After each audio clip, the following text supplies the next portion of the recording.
Assalamualaikum warahmatullahi wabarakatuh dan salam sejahtera. Yang dihormati para panel jemputan iaitu Wan Putra Al-Arif, Muhammad Aiman dan juga Abu Zar Al-Rifari serta rakan-rakan sekalian. Pada hari ini, kita akan membincangkan satu topik yang sangat penting berkaitan pendekatan pembelajaran yang berkesan dalam membantu pelajar memahami serta membina motivasi dan disiplin mereka. Untuk pengetahuan semua, para panel kita pada hari ini merupakan individu yang berpengalaman dalam bidang perguruan dan juga berkongsi pengalaman serta pandangan yang berasaskan perjalanan mereka sehingga berjaya menjadi seorang guru. Tanpa melengahkan masa, sebelum kita menyelami hasil pembincangan dulu, mari kita fahami dulu secara ringkas apa itu psikologi pendidikan. Secara dasarnya, psikologi pendidikan adalah satu cabang sains yang mengkaji tingkah laku manusia dan juga proses mental dalam konteks pembelajaran dan juga pengajaran. Ia bertujuan untuk memahami bagaimana pelajar belajar, faktor yang mempengaruhi motivasi mereka serta cara untuk meningkatkan keberkesanan pendidikan secara menyeluruh. Tanpa membuang masa, mari kita mulai.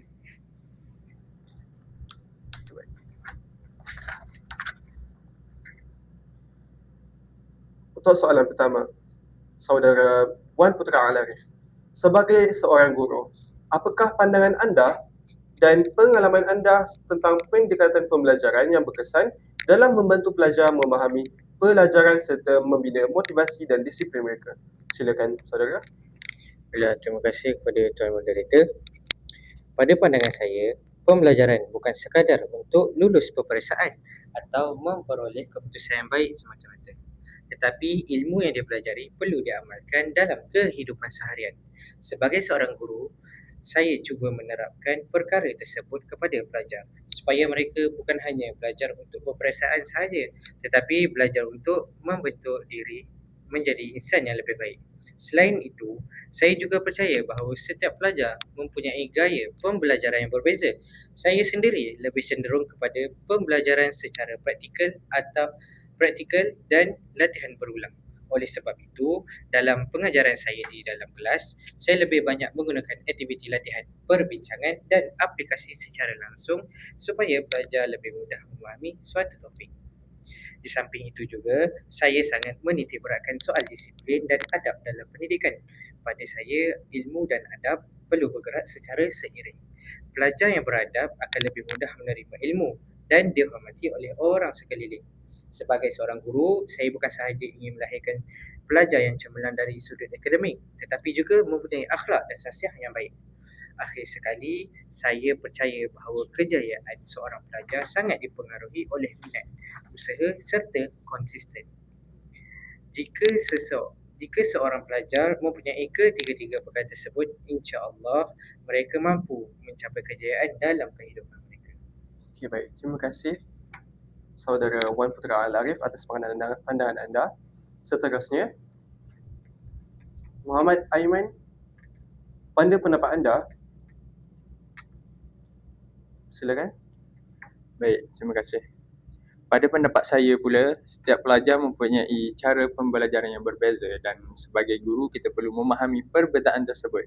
Saya sendiri lebih cenderung kepada pembelajaran secara berkumpulan kerana melalui perbincangan dan perkongsian idea, seorang pelajar tu dapat memperoleh kefahaman yang lebih jelas dan mendalam. Selain itu, saya juga lebih mudah memahami pelajaran melalui kaedah visual dan praktikal berbanding pembelajaran secara teori semata-mata. Oleh sebab itu, dalam sesi pengajaran saya cuba menggunakan bahan visual, aktiviti berkumpulan dan latihan secara langsung supaya pelajar lebih tertarik dan mudah memahami isi pelajaran. Di samping itu, saya percaya bahawa pujian dan penghargaan memainkan peranan penting dalam meningkatkan motivasi pelajar. Kadang-kadang, kata-kata semangat yang kecil daripada guru mampu memberi kesan besar kepada keyakinan diri seorang pelajar. Sebagai seorang guru juga, saya sangat menitikberatkan soal adab dan rasa hormat terhadap guru serta rakan-rakan kerana kejayaan seseorang bukan hanya datang daripada usaha sendiri, tetapi juga hasil bantuan dan sokongan orang di sekeliling.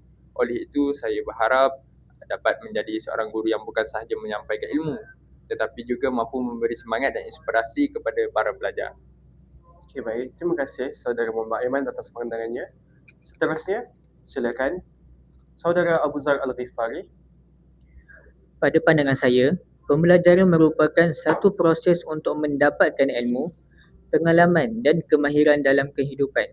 Saya lebih mudah memahami sesuatu pelajaran melalui contoh, latihan dan penggunaan bahan visual seperti gambar serta nota yang ringkas dan mudah difahami.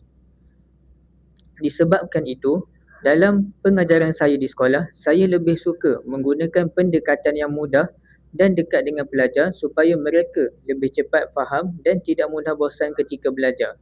Saya juga percaya bahawa latihan berulang sangat membantu pelajar untuk mengingat sesuatu pelajaran dengan lebih lama. Selain itu, saya berpendapat bahawa disiplin sangat penting dalam kehidupan seorang pelajar kerana disiplin membantu seorang untuk fokus, mengurus masa dengan baik dan lebih konsisten dalam pembelajaran.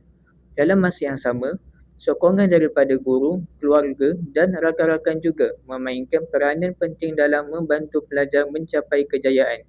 Sebagai seorang guru, saya berharap dapat membantu pelajar belajar dalam suasana yang lebih selesa, mudah difahami dan menyeronokkan supaya mereka lebih yakin untuk terus berjaya dalam pelajaran.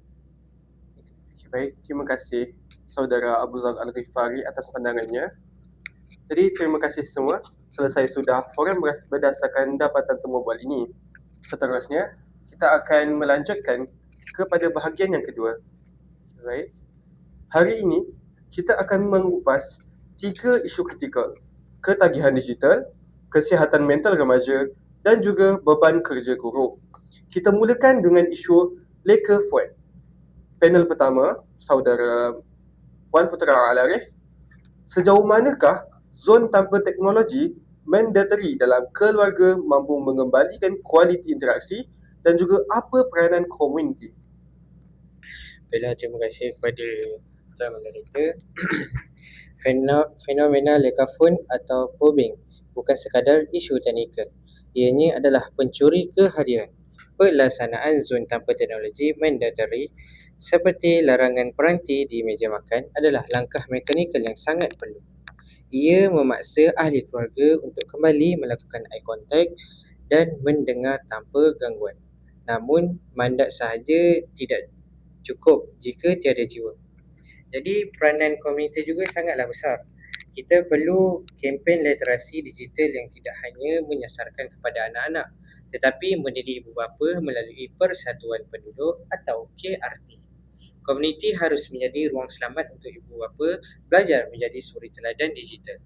Jika ibu bapa tidak meletakkan telefon, anak-anak mungkin akan menganggap bahawa kasih sayang sentiasa berada di tempat kedua selepas skrin. Baik. Satu perkongsian yang sangat mendalam menyentuh soal perhatian. Data NHMS menunjukkan masalah mental remaja meningkat 2 kali ganda. Panel kedua, adakah kita perlu beralih ke arah pencegahan berasaskan kestabilan rumah tangga dan bagaimana dasar negara boleh membantu ibu bapa yang tertekan? Silakan. Okey, baik. Benar, Moderator. Hospital adalah tempat merawat sistem, tetapi rumah adalah tempat membina imuniti emosi. Kita mestilah beralih kepada pendekatan pencegahan berasaskan kestabilan rumah tangga. Kanak-kanak yang mempunyai pangkalan selamat di rumah lebih berdaya tahan. Namun, kita tidak boleh meletakkan beban itu di bahu ibu bapa semata-mata, terutama mereka yang terhimpit secara ekonomi. Di sinilah kerangka dasar negara perlu memainkan peranan. Kita perlukan polisi yang menyokong keseimbangan kerja kehidupan seperti subsidi penjagaan anak yang berkualiti dan waktu kerja fleksibel bagi golongan B40. Apabila ibu bapa tidak lagi sesak nafas memikirkan kelangsungan hidup, barulah mereka mempunyai ruang emosi untuk menyantuni kesihatan mental anak-anak mereka. Okey, baik. Kestabilan di rumah tangga mempengaruhi prestasi di sekolah. Namun, di sekolah pula, guru-guru kita sedang bergelut dengan beban kerja. Panel ketiga, Saudara Abu Zar Al-Ghifari. Adakah 7 langkah KPM mencukupi untuk menangani tekanan sistematik ini? 7 langkah KPM termasuk Pemansuhan beberapa model pengisian data adalah permulaan yang baik dan patut dipuji. Namun, jika ditanya adakah ia mencukupi, jawapannya ialah belum sepenuhnya. Akar umbi tekanan guru bersifat sistematik. Ia melibatkan budaya, pemujaan data berbanding kualiti pengajaran. Kita memerlukan reformasi kepimpinan instruksional. Pengetua dan guru besar harus bertindak sebagai penyokong, bukan sekadar pengawas birokrasi. Kepimpinan sekolah perlu diberi autonomi untuk mengurangkan mesyuarat yang tidak perlu dan memberi fokus kepada kesejahteraan emosi guru. Guru yang bahagia akan melahirkan murid yang berjaya.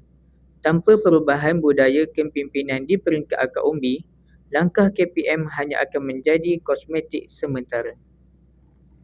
Baik, terima kasih. Jadi, kesimpulannya, ketiga-tiga isu ini saling berkait. Kualiti interaksi di rumah, membina asas mental yang kuat bagi remaja dan juga sistem sokongan yang sihat di sekolah memastikan ekosistem pendidikan kita tidak runtuh. Terima kasih kepada semua panel atas kupasan yang bernas ini. Baik, terima kasih. Kita akan melanjutkan kepada bahagian yang terakhir. Untuk soalan yang pertama kepada panel yang pertama, fokus kepada konsep dan amalan PDP masa kini. Soalannya ialah, memandangkan kita ini berada dalam era pendidikan 5/10, minta maaf saya ulang sekali, memandangkan kita kini berada dalam era pendidikan 5.0, bagaimanakah transformasi daripada pembelajaran berpusatkan guru kepada pembelajaran berasaskan pengalaman yang dipacu AI mengubah dinamika bilik belajar anda? Silakan, Saudara Puan Putera Al-Arif.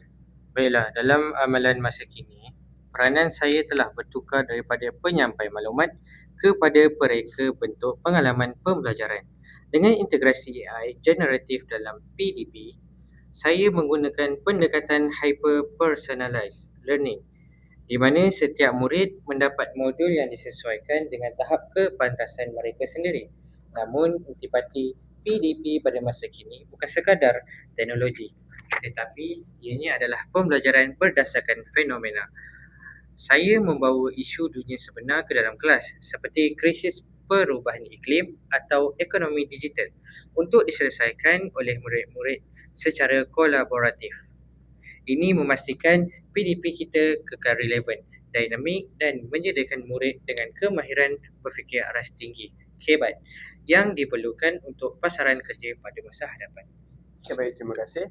Seterusnya, Saudara Muhammad Aiman, bagaimanakah anda mengintegrasikan elemen pembelajaran berasaskan projek PBL yang merentas kurikulum untuk memastikan murid tidak hanya belajar mengikut subjek secara silo tetapi secara bersepadu? Silakan. Baik, terima kasih. Saya mempraktikkan pengajaran bertema di mana satu projek besar menggabungkan objektif daripada subjek sains, matematik dan bahasa. Dalam era 2026 hingga 2035, dunia menuntut penyelesaian masalah kompleks. Dengan memecahkan dinding antara subjek, murid dapat melihat perkaitan ilmu secara holistik, meningkatkan kemahiran kolaborasi dan menjadikan pembelajaran lebih bermakna. Okey, baik, terima kasih. Seterusnya, Saudara Abu Zar Al-Ghifari, dalam pelaksanaan pentaksiran berasaskan sekolah PBS, bagaimanakah anda memastikan data pentaksiran digunakan secara real time untuk memacu pemulihan dan juga penggayaan murid? Silakan. Baik, saya beralih daripada pentaksiran tradisional kepada assessment for learning yang disokong oleh analitik digital. Data daripada aktiviti harian dianalisis secara serta-merta untuk mengenal pasti jurang pembelajaran.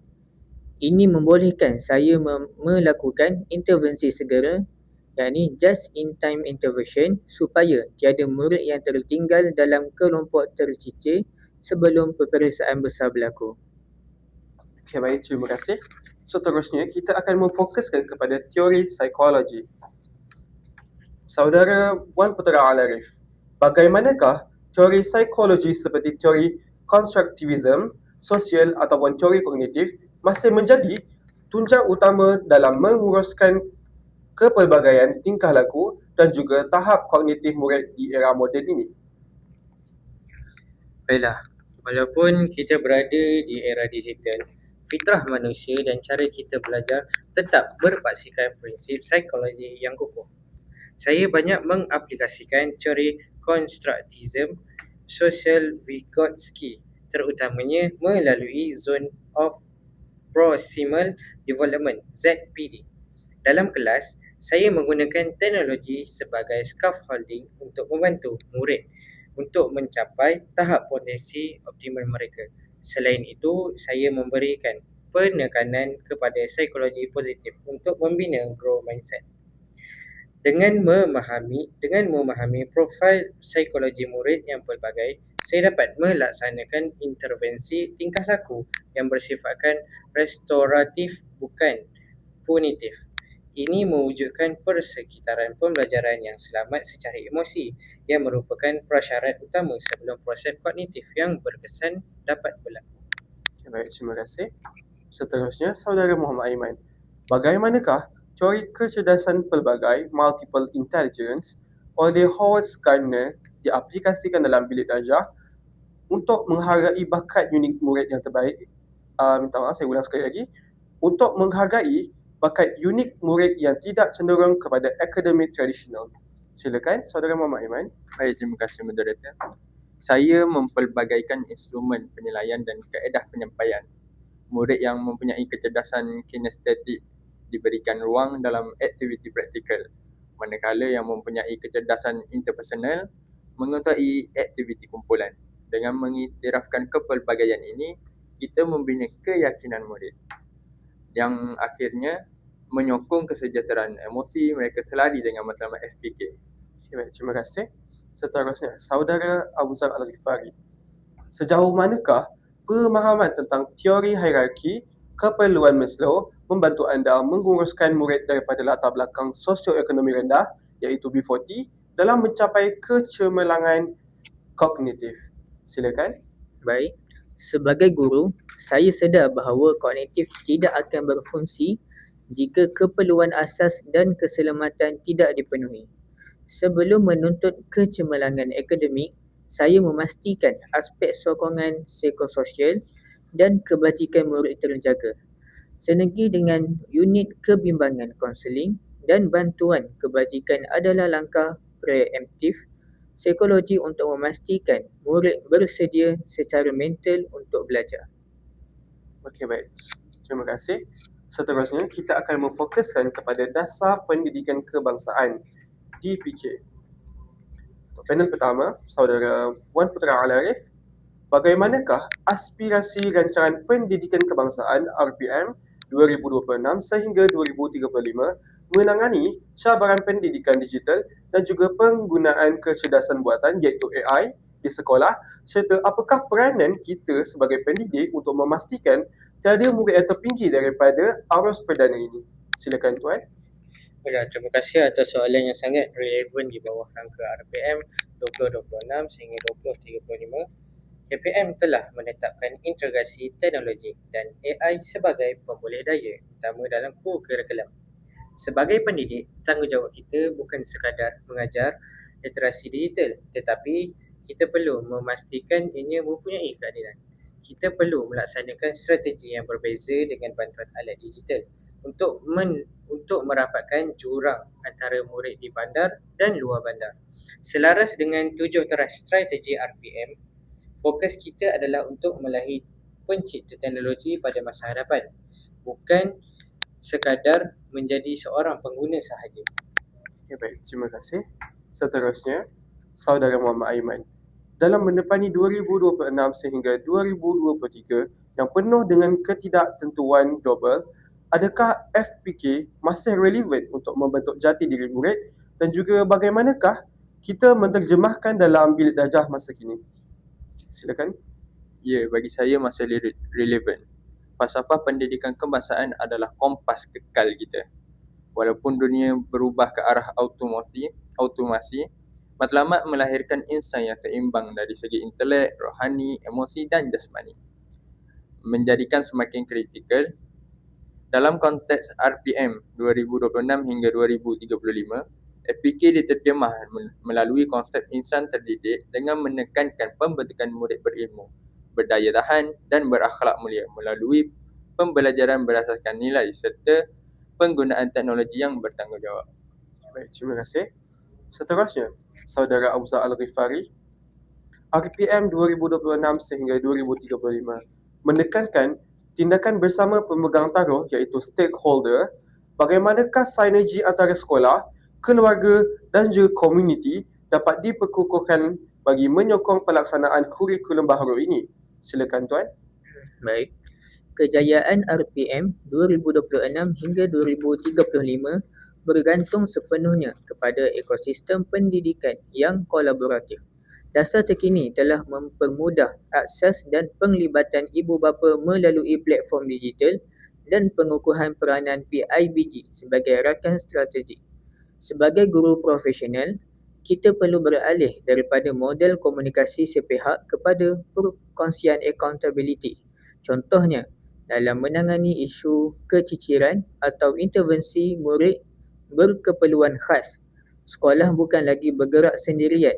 Kita mengintegrasikan sokongan daripada komuniti dan sektor korporat, yakni melalui inisiatif TVET dan STEM, untuk menyediakan laluan kerjaya yang lebih luas dengan menyelaraskan kefahaman mereka terhadap FPK.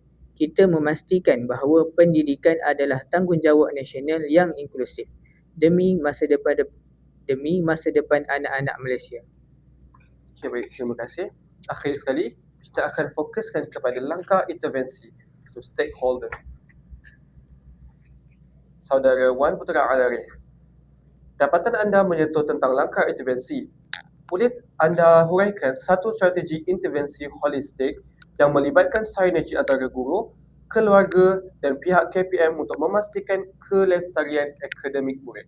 Silakan.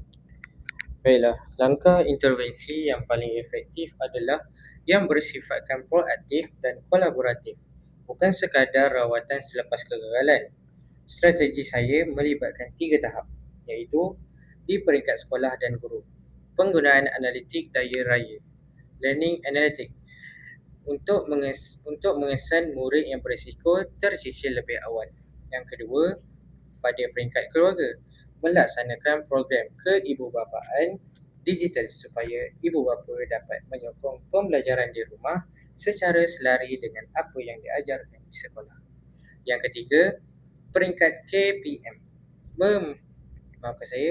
ianya memanfaatkan sokongan teknikal dan peruntukan daripada KPM untuk menyediakan kemudahan bantuan peranti atau sokongan kaunseling profesional. Intervensi ini bukan sahaja dapat menyelesaikan isu akademik tetapi juga dapat menyentuh aspek kebajikan dan psikososial murid, selaras dengan matlamat kita untuk melahirkan insan yang sejahtera secara menyeluruh. Okay, baik, terima kasih. Saudara Muhammad Aiman, apakah bentuk intervensi yang paling efektif bagi mengatasi isu keciciran digital dan juga dalam kalangan keluarga luar bandar supaya mereka selari dengan aspirasi RPM 2026 sehingga 2035? Silakan saudara. Intervensi ini memerlukan model hybrid support. Pihak sekolah boleh menyediakan hub digital community selepas waktu sekolah dan KPM menyokong melalui penyediaan kandungan luar talian berkualiti tinggi. Selain itu, bengkel literasi digital untuk ibu bapa adalah kunci agar mereka dapat menjadi mentor peranti di rumah, bukan sekadar membiarkan anak-anak tanpa sediaan. Baik, terima kasih. Akhir sekali, Saudara Abuzar, bagaimanakah anda mencadangkan intervensi yang melibatkan pihak industri dalam memperkasakan kemahiran teknikal dan juga insaniah murid di peringkat sekolah menengah? Silakan saudara. Baik. Kita perlu melaksanakan smart partnership antara sekolah dan pemain industri tempatan melalui program pementoran atau job shadowing. Intervensi ini memberi pendedahan awal kepada murid tentang realiti pasaran kerja, dengan sokongan polisi KPM yang lebih fleksibel menjelang 2030. Sekolah boleh menjadi pusat inkubasi bakat yang dibimbing secara langsung oleh pakar industri. Okay, baik, terima kasih. Terima kasih diucapkan kepada tiga-tiga panel kita pada hari ini, Saudara Wan Putra Al-Arif, Saudara Muhammad Aiman dan juga Saudara Abu Zar Al-Ghifari atas perkongsian yang sangat bermanfaat. Sebagai kesimpulan, dapat kita lihat bahawa psikologi pendidikan bukan sekadar teori di dalam buku, tetapi juga merupakan kunci utama untuk kita memahami potensi diri. Apabila kita faham bagaimana kita berfikir dan juga bagaimana emosi mempengaruhi tindakan kita, proses pembelajaran dan juga akan menjadi lebih bermakna dan berkesan. Semoga apa yang kita bincangkan hari ini dapat memberikan inspirasi kepada kita semua untuk terus memperbaiki diri dan juga teknik pembelajaran kita demi masa depan yang lebih cemerlang. Sekian sahaja untuk sesi forum psikologi pendidikan kita pada hari ini. Saya memohon maaf jika ada salah silap sepanjang saya mengendalikan forum ini. Sekian, terima kasih.